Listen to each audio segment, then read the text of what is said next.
Manfaat humor yang ketiga dari bukunya Pak Jay Suprana yang judulnya Humorologi, yaitu mekanisme kontrol sosial. Ini ada sebuah pointer menarik nih, gue bacain ya. Elemen tidak lucu dalam humor justru menjadikan kita untuk lebih bersikap hati-hati, waspada, dan seksama dalam menyesuaikan diri dengan lingkungan sosial. Maknanya gimana? Soalnya waktu itu gue sempat baca gitu dan ada yang ketemu gue protes, lu kalau ngomong jangan berat-berat dong, kayak badan lo aja. Ya iya, tapi kan bukunya begitu tulisannya. Nah, gue coba ini ya, diperingan, dipermudah. Jadi gini, elemen yang tidak lucu dalam humor justru menjadikan kita untuk lebih bersikap hati-hati, waspada, dan seksama dalam menyesuaikan diri dengan lingkungan sosial. Artinya gini teman-teman, lu tahu nggak lucu? Ya. Artinya kalau ngomong lu jadi hati-hati. Karena bisa aja di lingkungan-lingkungan lu itu nggak bisa nerima gaya humor lo tadi, gitu. Maka lu pernah lakukan itu? Pernah, sering malah. Misalnya pas gue lagi di zaman gue siaran radio ya, kan gue biasanya siaran pagi dan pasti biasanya itu gue wawancara, ada interview yang bayar. Kalau datang orang baru, gue pasti akan sangat hati-hati tuh, karena gue jangan sampai gaya humor gue itu mengganggu kenyamanan dia. Di beberapa kesempatan gue bilang humor itu konsensus bersama, jadi antara A sama si B sepakat untuk menerima humor. Kalau yang A sepakat, B-nya enggak, itu nggak akan connect, nggak akan kemakan. Jadi kalau gue ketemu orang pertama kali, gue akan ngajak ngobrol dulu segala macam sopan. Kalau gue ngejokes tipis-tipis dia ketawa, nah itu aman tuh, baru gue naikin level dikit-dikit. Tapi biasanya gue juga nggak akan menyerang, dalam tanda kutip ya, nggak akan melakukan roasting terhadap dirinya. Gue malah lebih cenderung merosting diri gue sendiri. Ya, pernah zong nggak share, pernah ya, ketika gue merosting diri gue sendiri, ternyata yang gue ajak ngobrol itu malah lama-lama merendahkan gue. Ya, gue langsung evaluasi diri gue tuh, apa yang salah dari materi gue. Ternyata enggak, oh ternyata memang ini orang memang punya gaya yang merendahkan. Gue sih berpikir, dan itu juga ada banyak orang bilang, ketika lo dibully sama orang, direndahkan sama orang, sebenarnya orang itu lagi nggak nyaman sama kita, karena menurut dia kita lebih hebat daripada dia. Ya, sebelum kita merasa lebih hebat, dia diserang duluan, kira-kira gitu. Nah, kembali ke masalah mekanisme kontrol, artinya teman-teman, lo bisa tuh mengendalikan diri lo untuk jadi lebih baik. Kalau lo ngejokes, nah katanya apa sih cara ngejokes nggak lucu? Sekarang gini deh, lo ngejokes nih misalnya nih, terus gak ada yang ketawa, sedih gak lo? Sedih. Apa kalau berhenti ngejokes? Berhenti. Nah itu salahnya. Kalau lo berhenti, ya udah lo berhenti sampai di situ. Lo nggak akan dapat apa-apa. Yang dimaksud itu bukan lo berhenti sama sekali nggak ngejokes, tapi lo atur lagi polanya. Ada yang nggak yang salah? Waktu itu ada yang bilang sama gua, Ser, lu pernah nggak Ser, di momen hidup lu merasa nggak lucu? Pernah. Maaf gua, bukan pernah, sering. Contoh nih, gue pernah ikutan open mic di salah satu kafe yang ada di Kemang, namanya Komedi Cafe, yang punya namanya Om Ramon Papana. Gue pengen nyoba, gue bisa apa kagak nih stand up. Sebenarnya kan dikasih waktu 10 sampai 15 menit kalau nggak salah, atau 15-10, gue lupa deh. Gue naik panggung dong. Pertama, orang lain belum, gue naik duluan. Dengan banyak ketidaktahuan gue langsung stand up komedi. Ya, apa yang terjadi? Alhamdulillah, bom, zong, satu pun nggak ada yang ketawa.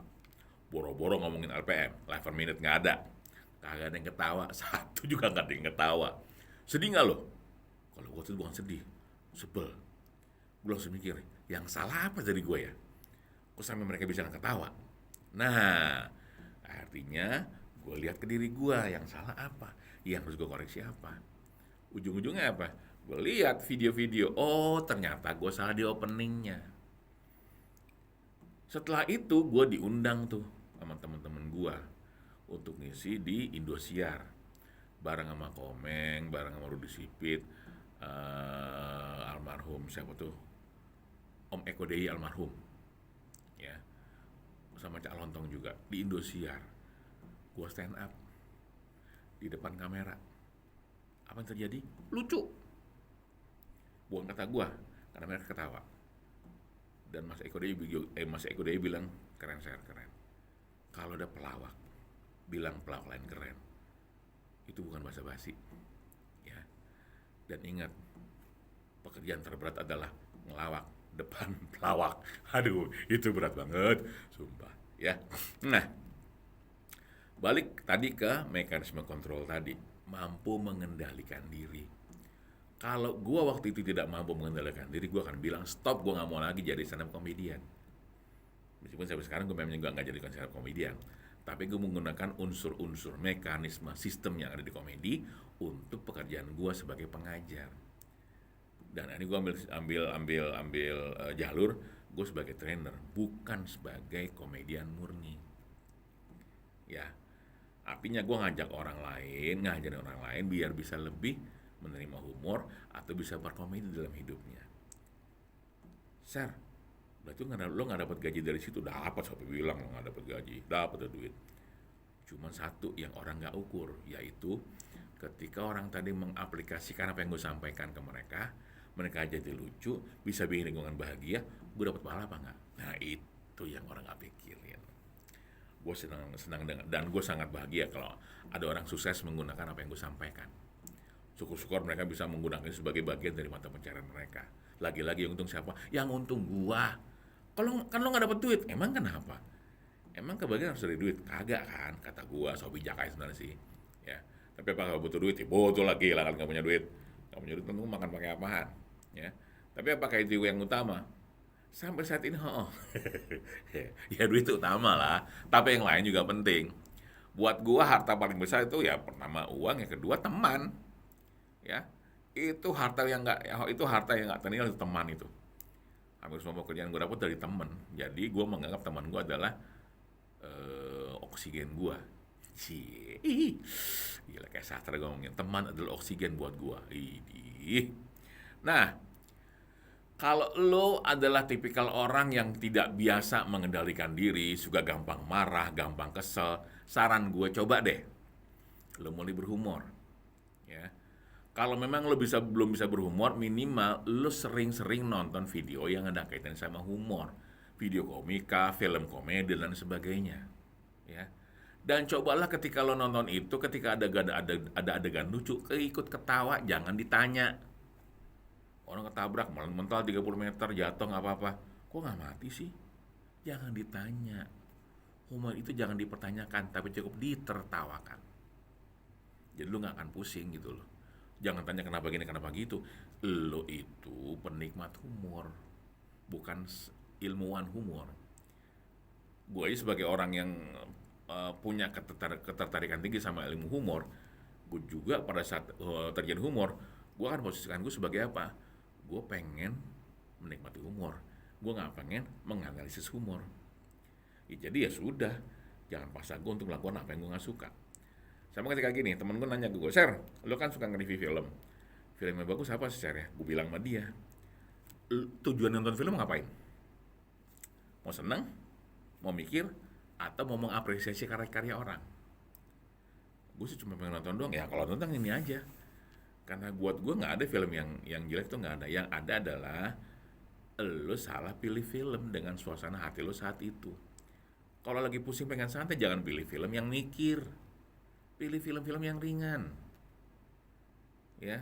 Tapi kalau memang lo gue pengen film yang ini nih, gue pengen sesuatu yang beda, ya tonton film-film yang punya kualitas Oscar gitu. Lo tonton atau kualitas Piala Citra.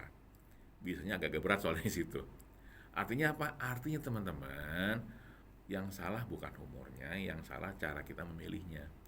Yang salah bukan filmnya, yang salah adalah suasana hati kita pas nggak sama film itu. Kalau nggak pas jangan dipaksain, ya. Sampai kapanpun gue akan cinta sama humor, karena buat gue humor banyak menyelamatkan hidup gue, ya.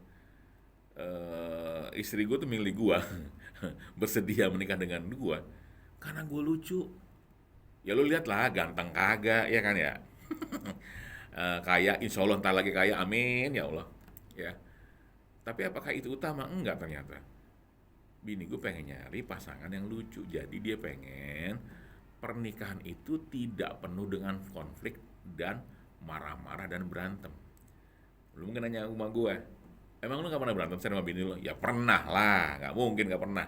Tapi gak lama-lama, selesainya cepet. Karena kenapa? Karena gue selalu menggunakan pendekatan humor. Dan juga kan wajahku cukup karikatural ya, wajah gue ya. Karikatural dan tidak nyaman untuk dipandang sebagai sebuah karya seni. Enggak. Ini hanya dipandang sebagai makna bulian. Makna bulian gitu. Hanya sasaran bulian itu. Tapi nggak apa-apa lah. Kan gue bilang tadi, kalau gue bisa menyenangkan orang lain, gue juga ikut senang. Kira-kira begitu.